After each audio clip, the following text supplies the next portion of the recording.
செந்தில் பாலாஜி அவர்களுக்கு look out notice கொடுக்கப்பட்டிருக்கு. சம்மனுக்கும் appear ஆகலைங்கிறத பார்க்க முடிகிறது.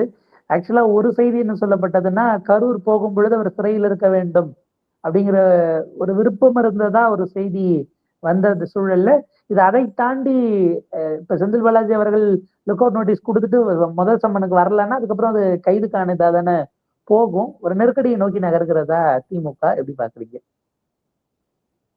செந்தில் பாலாஜி தப்பு பண்றாரு. எப்போ வந்து உங்களுக்கு நோட்டீஸ் ஃபார் அப்பியரன்ஸ் சம்மன் கொடுக்குறாங்களோ அப்போ நீங்க கண்டிப்பா வந்து ஆஜராகணும். அப்படி எத்தனை சம்மனுக்கு நான் பத்திரிகையாளர் ஆஜராயிருக்கேன்னு நினைக்கிறீங்க நீங்க? கண்டிப்பா நீங்க ஆஜராகணுங்க. கம்ப்ளைண்ட்ஸ்னு அதுக்கு பேரு. கம்ப்ளைண்ட்ஸ் இல்லாம ஏபி கிடைக்காது. அனிதா வந்துங்க கம்ப்ளைண்ட்ஸ் எல்லா சம்மனுக்கும் அவர் அப்பியர் ஆனாரு. அப்பவும் ஏபி கொடுக்கல. அப்புறம் அரசு நோக்கி போச்சு. அப்புறம் பெயில் கிடைச்சது. அதை நம்ம பார்த்தோம். செந்தில் பாலாஜி லுக் அவுட் நோட்டீஸ்ங்கிறது இன்னொரு பகுதிங்க. ஆனா சம்மன் இஷ்யூ ஆயிருக்கு.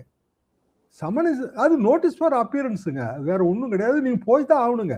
உங்களுக்கு ஞாபகம் இருக்கும், திரு ஸ்டாலின் அவர்களுக்கு அப்படியான ஒரு சம்மன் இஷ்யூ ஆயிருக்குன்னு தெரிஞ்சப்ப சம்மன் வாங்காமலே அவர் நேரா போயிட்டாரு டிஜிபி ஆபீஸுக்கு. பொதுவா வந்துங்க அது ரெண்டாவது ஒரு அரசியல்வாதி எதுக்கு பயப்படணும்? செந்தில் பாலாஜி ஏன் அப்படியான ஒரு பயப்படுறாரு? அரசியல்வாதி ஆன்டிசிபேட்டரி பெயிலே கேட்க கூடாதுங்கிறதாங்க என்னோட கருத்து. ஏங்க ஒரு 4 நாள் 3 நாள் உள்ள இருந்துட்டு வந்து என்ன அரசியல் என்ன நஷ்டமா வந்துட போகுது? சொல்ல போனா அதுவே வந்து ஒரு வகையில பிரபலத்தன்மையை கூட கூட்டும். கைதுக்கு பயந்தவன் எப்படிங்க பொது வாழ்க்கையில இருக்க முடியும்? பத்திரிகையாளர்களே கைதாகி போயிருக்கிறோம்.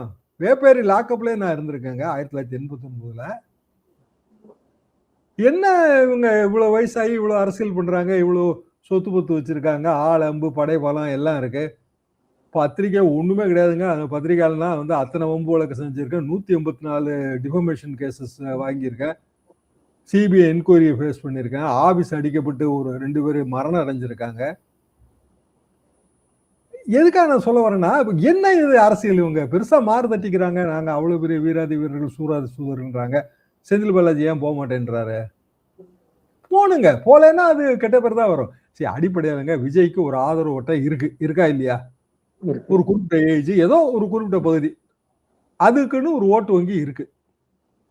அது வந்து இன்றைய தேதிக்கு ஒரு 1.25 கோடி ஓட்டு. 1.25 கோடி ஓட்டுக்கு நீங்க மேற்கொண்டு அதிகமாக எந்த அணி வாங்குதோ அந்த அணி தோற்கடிக்க முடியும். அந்த ஓட்டு வங்கியை பெருக்குவது தானே ஒரு எதிர்கட்சியோட வேலையா இருக்கும். எவ்வளவோ பிரச்சனை இருக்கு. அந்த பிரச்சனை எல்லாத்தையுமே எடுத்து சொன்னாலே பெரிய அளவுக்கு வந்து மக்கள் மத்தியில அனுதாபம் எல்லாமே கிடைக்கும். லஞ்சம் ஒழிக்கப்பட்டு விடும் சொல்றாங்க. கீழ்மட்டத்தில் அப்படியே தாங்க இருக்கு. நீங்க ரெகுலரா நடக்கிற லஞ்ச ஒழிப்புத்துறை ரெய்ட பாருங்க. இது ஆட்சி வந்த பிறகு அப்ப லஞ்சமே இல்லாமலே ரெய்டு போறாங்களா? கஞ்சா ஒளிந்து விட்டுன்றாங்க. என்டிபிஎஸ் கஞ்சா கோர்ட்டுன்னு சொல்லுவாங்க. என்டிபிஎஸ் கோர்ட்டை அதுல எவ்வளவு வழக்கு இப்ப பெருகி இருக்குன்னு நினைக்கிறீங்க? கடந்த ஒரு 2 மாசத்துல தொடர்ந்து அது பெருகிட்டு தாங்க இருக்கு. எவ்வளவு போதைப் பொருள் பிடிபட்டு இருக்கு.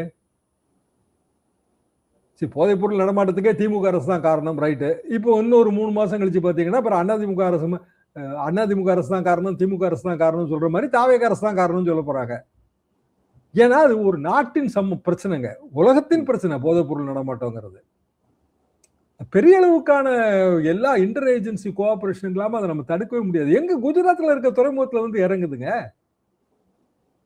துறைமுகங்களை நம்ம தனியாராக்கி இருக்கோம். என்ன பெரிய அளவுக்கு கண்ட்ரோல் இருக்கு நம்ம துறைமுகங்கள் பேர்ல? இன்னைக்கு நான் ஒரு செய்தி படிச்சேங்க இந்தியன் எக்ஸ்பிரஸ்ல, கடலுக்கு அடியில வந்து சென்சார் போடுறதுக்கான முயற்சியில வந்து இப்ப நம்ம இருக்கிறோங்க. சென்சார்களை பதித்து இப்ப குறிப்பா இந்தியன் ஓஷன் சைட்ல அது எல்லாத்தையும் லிங்க் பண்ணி ஷிப் மூவ்மெண்ட் இதெல்லாம் வந்து சப்மரீன் மூவ்மெண்ட் இதெல்லாத்தையும் வந்து கண்ட்ரோல் பண்ற சிஸ்டம். அதுக்கே இப்பதான் நம்ம வந்திருக்கோம். அப்போ நான் இதெல்லாம் இருக்கும் நினைச்சிட்டு இருந்தேங்க. ஆனா இப்பதான் வந்து அந்த எக்ஸ்பிரஷன் ஆஃப் இன்ட்ரெஸ்டே கேட்கறாங்க. இப்பதான் ஆர்வம் உள்ளவர்கள்லாம் அணுகுங்கள்னு சொல்லுவாங்க இல்லைங்களா? ஃபர்ஸ்ட் ஸ்டெப்புக்கே நம்ம போறோம். அப்ப எப்படி இதை கண்ட்ரோல் பண்ண போறோங்கிறதான நம்ம கேள்வியா இருக்க முடியும். இந்த அரசு தான் காரணம், அந்த அரசு தான் காரணம்னா அப்போ குட்கா விஜயபாஸ்கரை எதுக்கு நீங்க தாவேகுள்ள விட்டீங்க? இந்த 12 வாரத்துக்குள்ள தீர்ப்பு சொல்லி ஆகணும்னு சொல்றாங்க குட்கா வழக்கு. அவர் மாதவராவ் டைரி என்னாச்சு? அது 2017 அதிமுக ஆட்சி நடந்தப்ப நடத்தப்பட்ட என்கொயரிங்க. அப்புறம் கோர்ட் ஆர்டர் பண்ணி அது சிபிஐ என்கொயரிக்கு போச்சு. அவர் பேர்ல அவர் குற்றவாளின்னு நிரூபிக்கப்படலைங்க. ஆனா அவர் பேர்ல டவுட் இருக்கு. மாதவராஜ் டைரியில ஒரு பேர் இருக்குன்றாங்க. ஏதோ ஒரு வகையில் அந்த கேஸ் க்ளோஷருக்கு வரும்போது தானங்க நீங்க அவரை திருப்பி ஏதாவது அவருக்கான பதவி தர முடியும். அப்போ பெரிய அளவுக்கான நாங்க நேர்மையான சக்தி, தூய சக்தின்னு சொல்லிட்டு அவரை எப்படி உள்ள விட முடியும்? அப்ப யார் காரணம்? அகைன் நீங்க இதுல யார் காரணம்னு பாத்தீங்கன்னா கடைசியில ஆதவ் மேலதான் வருது. இப்போ ஒட்டுமொத்தமா அரசு குழப்பங்கள்ல சிக்குதுன்னா அந்த குழப்பங்களை ஏற்படுத்துறது எதிர்கட்சி இல்ல, அரசே தான், ஆளுங்கட்சி.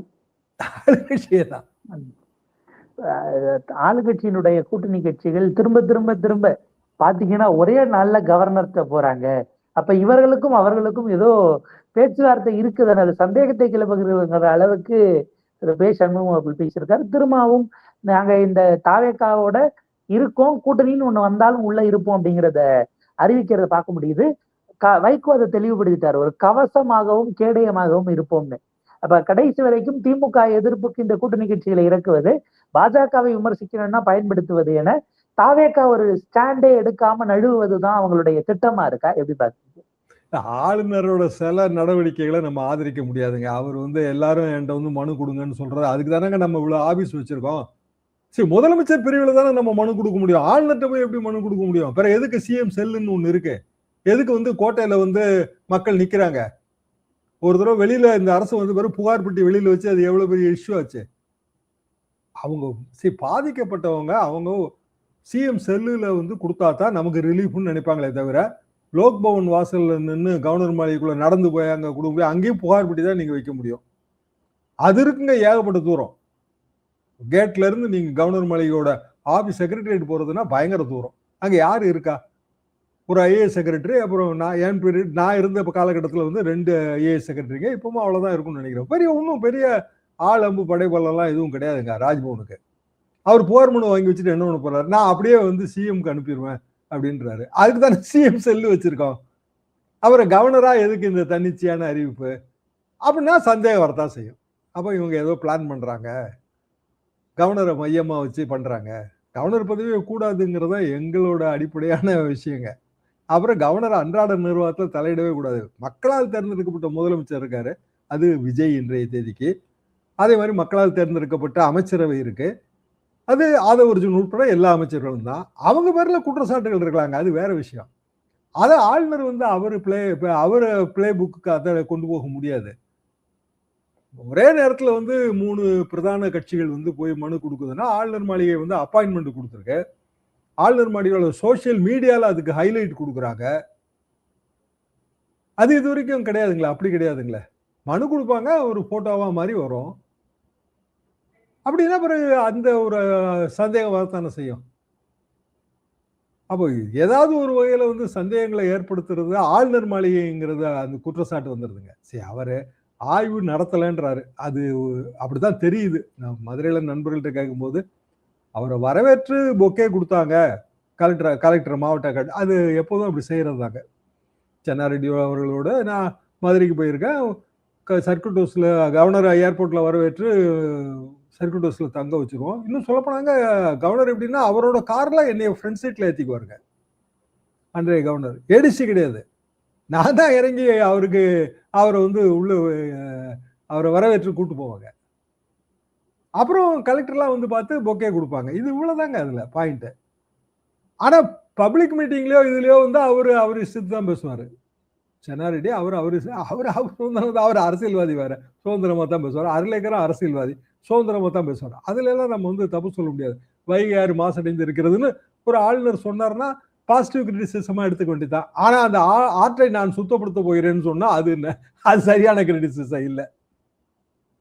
இந்த மாதிரி இவங்களும் அந்த இடத்துல அது வரம்பு மீறி செயல்படுறாங்க, இல்லைன்னா பேசுறாங்க. அமைச்சர்களும் அப்படிதான் இருக்காங்க. பாதிக்கப்படுறது பொதுமக்கள், அவங்களுக்கு நிவாரணமே இல்லை என்பது ஒரு பத்திரிகையாளனாக எனது பார்வை. நிறைவு கேள்வி சார். அதாவது இப்ப ஆளுநர் மாளிகை அதை பயன்படுத்தி எதிர்கட்சிகள் குடைச்சல் கொடுப்பது, அரசியல் செய்வது புரிஞ்சுக்க முடியுது. ஒரே நாள்ல அடுத்தடுத்து போனதுனால திமுக அதிமுக இன்னமும் பேச்சுவார்த்தையில் இருக்கிறார்கள்னு தாவேக்காவை காப்பாத்த ஒரு ஸ்டாண்ட் எடுக்கிறாங்கல்ல, சிபிஎம் அல்லது விசிக தலைவர் திரும்ப அந்த சந்தேகத்தை, அதாவது ஆளுநர் குதிரை பேரம் நடந்திருந்தால் ஆளுநருக்கு அதிகாரம் இருந்தால் அவர் விசாரணை செய்யலாம்னு இத்தனை கேவியட் போடுறாரு திருமா அவர்கள். இந்த கூட்டணி கட்சிகள் திமுக அதிமுக சேர்றாங்கிறது தான் அவங்களுடைய ஸ்டாண்டாவும் அடுத்து எலக்ட்ரல் பாலிடிக்ஸ்ல இருக்க போதா? அதை இவங்க எப்படி எதிர்க்க முடியும்? திமுக அதிமுக ஒரு கூட்டணியில வந்தா என்ன தவறு? அப்படின்னா பீகார்ல லாலு பிரசாத் யாதவும் நேரா அவருக்கு காலங்காலமாக எழுத்து நிதிஷ்குமாரும் ஒரே அணிக்கு வரலையா? பீகார்ல பாட்னா ரேலி பார்க்க போன ஆட்கள்ல நானும் ஒருத்தங்க. நான் அப்போ பஞ்சாப்ல வேலை பார்த்துட்டு இருந்தேன், அமிர்தசர்ல இருந்து. அதுக்காகவே பல ட்ரெயின் மாதிரி பாட்னா போய் சேர்ந்தேன். ஜெயபிரகாஷ் நாராயணனோட தலைமையிலான பேரணி. இவர் 2 பேரும் தான் பிரதான கதாநாயகர்கள். கடைசியில் அவங்க காலப்போக்கில் அரசியல் எதிரிகளாக மாறினாங்க. அதே உதாரணத்தை இங்க பொருத்தி பாருங்க. எம்ஜிஆரும் கலைஞரும் பிரதான கதாநாயகர்களாக இருந்தாங்க, காலப்போக்கில் அரசியல் எதிரிகளாக மாறினாங்க. அங்க காலப்போக்கில் அது அரசியல் எதிரியா இருந்தவங்களே நண்பர்களாக இணைஞ்சாங்க, ஒரே அணிக்கு வந்தாங்க, பிஜேபியை தோக்கடிச்சாங்க. இன் அதர் வேர்ட்ஸ், காமன் எனிமியை தோக்கடிக்கணும்னா கூட்டணி உருவாக்குது. இந்திரா காந்தி அவர்கள் காலகட்டத்தில் எமர்ஜென்சியில பெரிய அளவுக்கு பாதிக்கப்பட்ட திமுக 77ல இந்திரா காந்தி கொலை முயற்சி வழக்கு இவ்வளத்தையும் தாண்டி எப்படி 79ல இந்திரா காந்தி அவர்களும் கலைஞர் அவர்களும் கூட்டணி வச்சாங்க. அரசியல்ல உண்மையிலேயே இந்த மாதிரி கூட்டணிகள் நம்ம தொடர்ந்து இந்தியா பூரா பார்த்துட்டு தான் வரோம். கூட்டணியே வைக்கக்கூடாதுன்னு நம்மளோட பீப்புள்ஸ் ரெப்ரசன்டேஷன் ஆக்டை திருத்தினா தான் உண்டு. அப்ப அதிமுகவும் திமுகவும் கூட்டணி வைக்கத்தான் செய்யும். சரி, திமுக கூட்டணியில இருந்து ஜெயிச்ச இவங்க எல்லாரும் தாவேகா கூட்டணிக்கு போகும்போது தாவேகா திமுக எதுக்குது இல்லை, எங்களோட ஒரே எதிரி திமுக இருந்தாலும் சொல்லுது. அப்படின்னா திமுக கூட்டணியில் இருக்கவங்க தாவேகாவுக்கு போறது மட்டும் அரசியல் நியாயமாயிருமா? அது அரசியல் அறமா என்ன? அதுக்கு திருமாவுக்கு உரிமை இருக்கு, வைகோவுக்கு உரிமை இருக்கு, சிபிஐக்கு உரிமை இருக்கு, சிபிஓக்கு உரிமை இருக்கு, முஸ்லீம் லீக்கு உரிமை இருக்கு. அப்படின்னா இன்னைக்கு முரசொலி தலையங்கத்துல முஸ்லீம் லீக் கூட சொல்லல, காதர் மொய்தீன் கட்சின்னு இருக்காங்க. அவ்வளவுதான், முஸ்லீம் லீக் பேரையே விட்டாச்சு, காதர் மொய்தீன் கட்சி. அரசியல்ல திமுக அதிமுக கூட்டணி வச்சா ஆச்சரியப்படுறதுக்கு இல்ல, திமுக அதிமுக பாரதிய ஜனதா கூட்டணி வந்தாலும் ஆச்சரியப்படுறதுக்கு இல்ல. பொது எதிரியை வீழ்த்த வேண்டும், இல்லைன்னா பலம் பெற்ற எதிரியை வீழ்த்த வேண்டும். அவ்வளவுதான் அரசியலோட ஒரே பாயிண்ட். மக்கள் ஏத்துக்க போறாங்களா இல்லையாங்கிறதா வேற கேள்வி. அடுத்த கேள்வி, திமுக அதிமுக கூட்டணி வச்சிரும், அதனாலதான் நாங்க போய் தாவேக்காக்கு ஆதரவு கொடுத்தோம் அப்படின்னு சொல்றது பக்கா ஏமாத்து வேலை. பாப்போம் சார். ஏன்னா நம்ம இதுல போஸ்ட் போல் அலையன்ஸ் என்பது சட்டவிரோதம் அல்ல. பெரும்பான்மை கிடைக்காத போது எல்லோரிடமும் முயற்சி செய்யலாம். கவர்னர் முதல் தனிப்பெரும் கட்சியை தான் கூப்பிடணுங்கிறது தான் ப்ராசஸ். அவங்க முடியலன்னா 2வது பெரிய கட்சி, அப்புறம் 3வது பெரிய கட்சின்னு கூப்பிடணும்னு. போஸ்ட் போல் அலையன்ஸ் போவதற்கு முயற்சி செய்தவர்கள் மீது இவ்வளவு விமர்சனம். அதனால் ராஜினாமா செய்ய சொல்லி கட்சியில் சேர்க்கிறவர்களுக்கு ஃப்ரீ பாஸ் கொடுக்குறாங்களோ என்கிற கேள்வியும் கூட எழுகிறது. இது அடுத்தடுத்த கட்டத்துக்கு எப்படி போகுதுன்னு பார்ப்போம். நேரத்துக்கும் கருத்துக்களுக்கு நன்றி சார்.